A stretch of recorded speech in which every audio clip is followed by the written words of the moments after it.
మరో breaking news చూస్తున్నాం. విశాఖ స్థానిక సంస్థల ఎమ్మెల్సీ కూటమి అభ్యర్థి విషయంలో మరో ట్విస్ట్ నెలకొంది. అభ్యర్థి ఎంపిక విషయంలో మరొకరి పేరు తెరపైకి వచ్చింది. బైరా దిలీప్ చక్రవర్తిని విశాఖ స్థానిక సంస్థల ఎమ్మెల్సీ కూటమి అభ్యర్థిగా ప్రకటించే అవకాశం కనిపిస్తోంది. గత పార్లమెంటు ఎన్నికల్లో పొత్తుల్లో భాగంగా సీటు త్యాగం చేశారు ఆయన. అయితే ఈ క్రమంలో బైరా దిలీప్ చక్రవర్తికి అనకాపల్లి ఎంపీ సీఎం రమేష్ మద్దతు తెలిపారు. సామాజికంగా ఆర్థికంగా బలమైన వ్యక్తి కావడంతో బైరా దిలీప్ చక్రవర్తి పేరు పరిశీలిస్తోంది టీడీపీ అధిష్టానం. కూటమి అభ్యర్థి రేసులో పీలా గోవింద్తో పాటు కొత్తగా బైరా దిలీప్ పేరు ఇప్పుడు తెరపైకి వచ్చింది. ఇవాళ ఎమ్మెల్సీ కూటమి అభ్యర్థిని చంద్రబాబు ఫైనల్ చేసే అవకాశాలు ఉన్నాయి.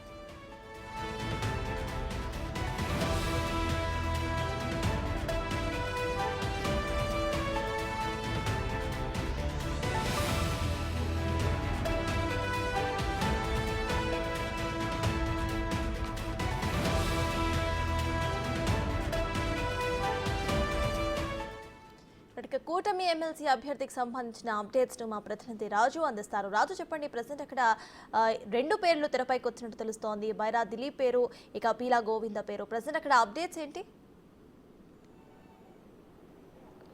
విశాఖ జిల్లా ఉమ్మడి విశాఖ జిల్లాకు సంబంధించి స్థానిక సంస్థల ఎమ్మెల్సీ ఎన్నికల్లో ఇప్పటికే ఒక పక్క నుంచి వైసీపీ బొత్స సత్యనారాయణ పేరుని ప్రకటించడంతో టీడీపీ ఒక విధంగా చాలా ఈక్వేషన్స్ అయితే చూస్తున్నటువంటి పరిస్థితి కనిపిస్తుంది. ముఖ్యంగా కొన్ని రోజుల నుంచి అటు విశాఖ సౌత్ టీడీపీ ఇన్ఛార్జ్, ముఖ్యంగా విశాఖ పార్లమెంటు అధ్యక్షుడిగా ఉన్నటువంటి గండి బాబ్జీ పేరు, అదేవిధంగా కోరాడ రాంబాబు భీమిలి నియోజకవర్గం నుంచి, తర్వాత పీలా గోవింద్ పేరు అనకాపల్లి నుంచి, వీళ్ళ ముగ్గురు పేర్లు ప్రస్తుతం అయితే చాలా జోరుగా ప్రచారం జరుగుతున్నటువంటి పరిస్థితి ఉంది. అయితే 2 రోజుల క్రితం టీడీపీ రాష్ట్ర అధ్యక్షుడు పల్లా శ్రీనివాసరావు ఈ 3 పేర్లతో పాటుగా మరొక 6 పేర్లని చంద్రబాబుకి ప్రతిపాదించినటువంటి పరిస్థితి ఉంది. వీటిలో అనూహ్యంగా ఒక కొత్త పేరు అయితే ఈరోజు తెర మీదకి వచ్చినటువంటి పరిస్థితి ఉంది. అదే బైరా దిలీప్ చక్రవర్తి. తను అనకాపల్లి సంబంధించినటువంటి వ్యక్తి, కాపు సామాజిక వర్గానికి సంబంధించినటువంటి వ్యక్తి. ఎందుకంటే కాపు సామాజిక వర్గం నుంచి అయితే ఖచ్చితంగా గెలుపు అనేది ఒకటి ఉంటుంది.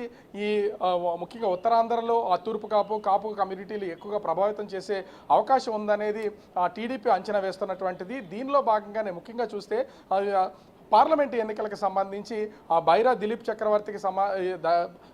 చక్రవర్తి పార్లమెంటు అభ్యర్థి అని చాలా కాలం ప్రచారం అయితే జరిగింది. కానీ చివరి నిమిషంలో బీజేపీ నుంచి సీఎం రమేష్కి ఆ సీటు వెళ్ళడం, అక్కడి నుంచి సీఎం రమేష్ ఎంపీగా పోటీ చేసి గెలిచినటువంటి నేపథ్యంలో బైరా దిలీప్ చక్రవర్తి కొంచెం పక్కకు తప్పుకోవాల్సినటువంటి పరిస్థితి అయితే ఉంది. ముఖ్యంగా చూస్తే ఇక్కడ ఈ జరగబోతున్నటువంటి ఎమ్మెల్సీ ఎన్నికలకు సామాజిక పరంగాతో పాటుగా ఆర్థిక పరమైనటువంటి ఈక్వేషన్స్ కూడా చాలా ఎక్కువగా ఉన్నాయి. దాదాపుగా ఇప్పుడైతే టీడీపీకి ఏ విధమైనటువంటి బలం లేదు. ముఖ్యంగా చూస్తే వైసీపీకి దాదాపుగా 585 మంది వరకు ఓటర్లు ఉన్నటువంటి పరిస్థితి ఉంది. 237 వరకు మాత్రమే టీడీపీ కూటమికి ఉన్నటువంటి పరిస్థితి ఉంది. ఈ నేపథ్యంలోనే క్యాంపు రాజకీయాలు తెరదీస్తున్నారు. అయితే ఈ క్యాంపుగా నిర్వహణ చేయాలన్నా కూడా ఆర్థిక పరమైనటువంటి ఇబ్బందులు కూడా కొన్ని ఎదురవుతాయి. అందుకనే ఇప్పుడు ప్రస్తుతం అయితే 2 పేర్లు తెర మీద వస్తున్నటువంటి పరిస్థితి ఉంది. అందులో ఒకటి అనకాపల్లి మాజీ ఎమ్మెల్యే పీలా గోవింద్ పేరు అయితే, మరొక పేరు బైరా దిలీప్ చక్రవర్తికి సంబంధించినటువంటి పేరు ప్రస్తుతం జోరుగా ప్రచారం జరుగుతున్నటువంటి ఉంది. సాయంత్రం లోపు ఈ ఇద్దరిలో ఒకరి పేరు మాత్రము ప్రకటించే అవకాశం ఉందని తెలుస్తుంది. కానీ దిలీప్ చక్రవర్తి పేరు తెర మీదకి రావడానికి ముఖ్యంగా చూస్తే ఆర్థిక పరమైనటువంటిది. 2 పార్లమెంట్ ఎన్నికలకు సంబంధించి తన ఎంపీ సీట్ని త్యాగం చేసి బయటికి వెళ్ళిపోయినటువంటి పరిస్థితి అనేది ఉంది. అందుకోసమే మరొక ఛాన్స్ ఇచ్చే అవకాశం ఉందని తెలుస్తుంది. దీనికి తోడు విశాఖ కార్పొరేషన్కి సంబంధించి కార్పొరేటర్గా ఉన్నటువంటి పీలా గోవింద్ తమ్ముడు పీలా శ్రీను ఉన్నారు. అతను కనుక ఒకవేళ ఆర్డినెన్స్ని కనుక కొట్టివేసి గవర్నర్ దగ్గర నుంచి ఆర్డినెన్స్ని కొట్టివేస్తే కనుక ఈ మేయర్ను మార్చే అవకాశం అయితే ఉంటుంది. అలా మేయర్ను మార్చే పక్షంలో ఖచ్చితంగా విశాఖ మేయర్గా పీలా శ్రీను వస్తారు. కాబట్టి పీలా గోవింద్ని పక్కన పెడతారు. 2 ఒకటే.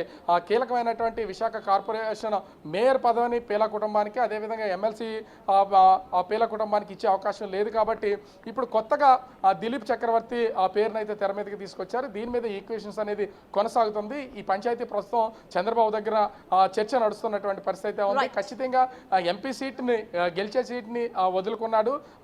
దానికి తోడు సామాజిక పరంగా కూడా బలమైనటువంటి వ్యక్తి. అదేవిధంగా బొత్స సత్యనారాయణని ఎదుర్కోవాలంటే సామాజిక పరమైనటువంటి పాటు ఆర్థికంగా కూడా బలమైనటువంటి వ్యక్తి కావాలనేది టీడీపీ ఆలోచిస్తున్నటువంటి అంశం. దీనికి తోడు సీఎం రమేష్ ఎంపీ కూడా ఈ బైరా దిలీప్ చక్రవర్తి పేరును ప్రతిపాదించినప్పుడు అతనికి కూడా ఏ విధమైనటువంటి ఇబ్బంది లేదనేది సంకేతాలు వచ్చినటువంటి నేపథ్యంలో ఇప్పుడు పీలా గోవింద్తో పాటుగా ఉమ్మడి విశాఖ జిల్లాకు సంబంధించి స్థానిక సంస్థల ఎమ్మెల్సీ అభ్యర్థిగా బైరా దిలీప్ చక్రవర్తి పేరైతే ప్రస్తుతం తెర మీదకి వచ్చి చర్చ నడుస్తున్నటువంటి పరిస్థితి అయితే కనిపిస్తుంది. సతాస్. Right, thank you Raju.